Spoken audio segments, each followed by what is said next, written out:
हिसार विधानसभा seat से निर्दलीय चुनावी मैदान में कूदी देश की दिग्गज महिला अरबपति कारोबारी और पूर्व मंत्री सावित्री जिंदल पूरी ताकत के साथ चुनाव प्रचार में जुटी हुई हैं। जिंदल ने हिसार हलके के लिए रविवार को अलग से संकल्प पत्र जारी किया, जिसमें उन्होंने विकास कार्यों से जुड़े कई वादे किए, जिन्हें वो चुनाव जीतने के बाद हिसार की जनता के लिए करेंगी। सावित्री जिंदल ने इस मौके पर कहा कि हम ऐसा हिसार बनाएंगे कि लोग गर्व करेंगे। मैनिफेस्टो के अंदर हिसार की जो मूलभूत सुविधाएं हैं उनके बारे में सारा लिखा हुआ है। वो आप सब लोगों को मालूम है, आपको मिल भी गया होगा, आपने देखा होगा। सड़कों की जो हालत है, सड़कों में ठीक कराने का, प्रॉपर्टी आई ठीक करवाने का, पशु जो सड़कों पे घूम रहे हैं तो उनके लिए आश्रय स्थल करवाने के लिए, और शुद्ध पेयजल की व्यवस्था और भी कई सारी चीज़ें हैं उसके अंदर। वो आप सब लोग पढ़ लीजिए, आपको मिल गया होगा, पढ़ लीजिए उसके अंदर। तो बेसिक ज़रूरतें वाली चीज़ें होंगी। कोई ऐसी कोई योजना भी है कि कोई शहर के डेवलपमेंट के लिए ओवरऑल कोई नई योजना बनाने की बात है? देखिए, पहले तो यही कि शहर को सुंदर बनाएंगे, कचरा प्रबंधन करेंगे, जिससे भी जगह जगह कूड़ा अपने यहाँ खड़ा होता है वो सारा ठीक करेंगे। तो इसके अंदर पहले तो सारी मूलभूत सुविधाएं ठीक करने के बाद ही और कुछ करेंगे। जो पुल बन रहे हैं अभी बीच में रुके हुए हैं उनको ठीक करवाएंगे जल्दी से जल्दी, जिससे कि यातायात की सुविधाएं भी ठीक हो सके।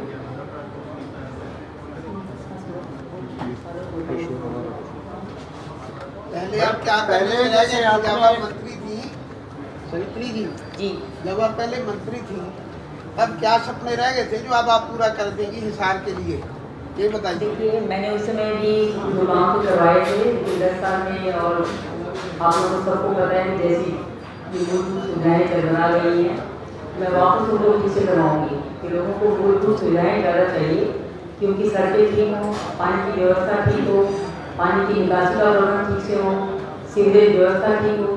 पहले हमारा हिसार छोटा था, अभी बहुत बढ़ गया है, तो उसके अंदर सीवरेज व्यवस्था जो पहले गली की सीवरेज लाइन वो छोटी पड़ रही है, तो उनको भी जगह जगह ओवरफ्लो हो रहे हैं, तो उनको भी बड़ा करवा के ठीक करवाया जाए। वहीं मीडिया से बात करते हुए सावित्री जिंदल ने कहा कि वो हिसार को आवारा पशुओं से मुक्त कराने के साथ साथ नशे की समस्या से भी छुटकारा दिलाने की दिशा में काम करेंगी। इसके अलावा युवाओं को रोजगार के मौके भी उपलब्ध कराए जाएंगे। इतना ही नहीं, जिंदल ने इस दौरान अपने सियासी विरोधियों द्वारा लगाए गए आरोपों पर जोरदार पलटवार भी किया। हिसार को पशु मुक्त करने के लिए और नशा मुक्त भी, जिससे हमारे बच्चे जो नशा कर लेते हैं उनको भी समझाएंगे, बात करेंगे उनसे। युवाओं के लिए कुछ आपके घोषणा पत्र में अलग से कुछ? देखिए, उसमें अलग से कुछ नहीं है, लेकिन पूरी कोशिश करूंगी जैसे स्किल सेंटर वगैरह खोल के उनको काम सिखाया जाए। जब उनके पास हुनर होगा तो रोज़गार भी अपना भी काम कर सकते हैं और उनको नौकरियां भी मिल जाएंगी।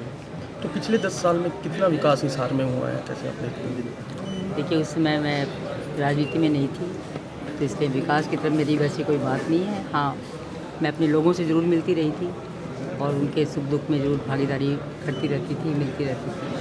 सड़कों का बुरा हाल है, जाम की स्थिति बनी रहती है पूरे शहर में, तो इसको लेके आपके संकल्प पत्र में कोई अलग से कुछ है?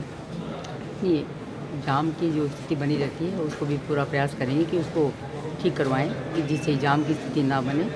और सड़कें इस समय हमारी जैसे बरसात अब क्या ज़्यादा हुई थी, बरसात की वजह से सड़कें टूट गई हैं, तो उनको भी ठीक करवाया जाए। डॉक्टर कमल गुप्ता, आपने हर इंटरव्यू में कहते हैं कि कांग्रेस के 10 साल और भाजपा के 10 साल में फ़र्क देख लीजिए कितना काम हुआ है।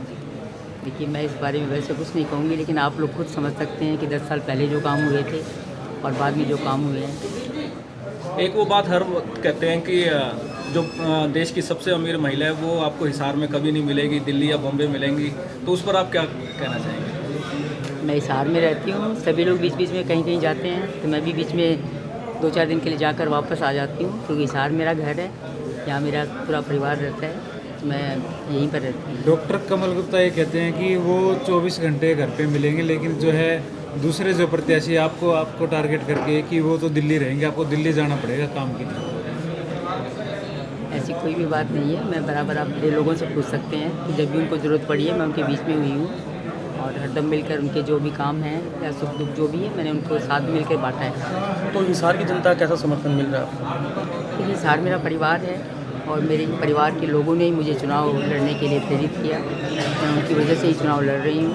तो जब अपने ही चुनाव लड़वाते हैं, परिवार मेरा हिसार परिवार चुनाव लड़वा रहा है, तो आप समझ सकते हैं, क्योंकि चुनाव ये मेरा नहीं है, ये चुनाव मेरे हिसार परिवार का है और वो पूरे जोर शोर से इसके लिए काम कर रहे हैं। कांग्रेस के नेता हैं अतर सिंह सैनी, पूर्व मंत्री हैं, और सुभाष चंद्रा है, डॉक्टर सुभाष, उन्होंने भी आपको समर्थन दिया है, कहते हैं। ये भी मेरे परिवार के सदस्य हैं, और जब मैंने बताया कि हिसार मेरा परिवार है पूरा, ये भी मेरे परिवार के सदस्य हैं और इनका भी पूरा समर्थन सहयोग साथ में। हिसार में एयरपोर्ट बन रहा है, एयरपोर्ट कितना ज़रूरी था या और कोई कार्य भी ज़रूरी थे?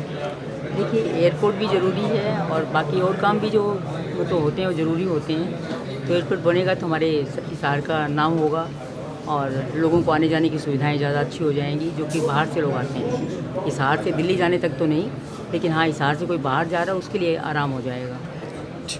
बता दें कि सावित्री जिंदल 2005 और 2009 में कांग्रेस की टिकट पर जीतकर विधानसभा चुनाव जीत चुकी हैं और हुड्डा सरकार में मंत्री भी रहीं। हालांकि 2014 में बीजेपी के कमल गुप्ता के हाथों उन्हें शिकस्त का सामना करना पड़ा। एक बार फिर जिंदल और गुप्ता के बीच मुकाबला होने जा रहा है। सावित्री जिंदल जनता के बीच 2005 से 2014 के बीच कराए गए विकास कार्यों को लेकर जा रही हैं और जनता से समर्थन मांग रही हैं। जिंदल को इसमें कामयाबी भी मिल रही है। हिसार से विनोद सैनी, पंजाब केसरी टीवी। हमसे जुड़े रहने के लिए हमारे YouTube चैनल को सब्सक्राइब करें और नई वीडियो की नोटिफिकेशन के लिए बेल आइकॉन को दबाएं। अगर आप ये वीडियो Facebook पर देख रहे हैं तो लाइक जरूर करें और ज्यादा से ज्यादा शेयर करें। धन्यवाद।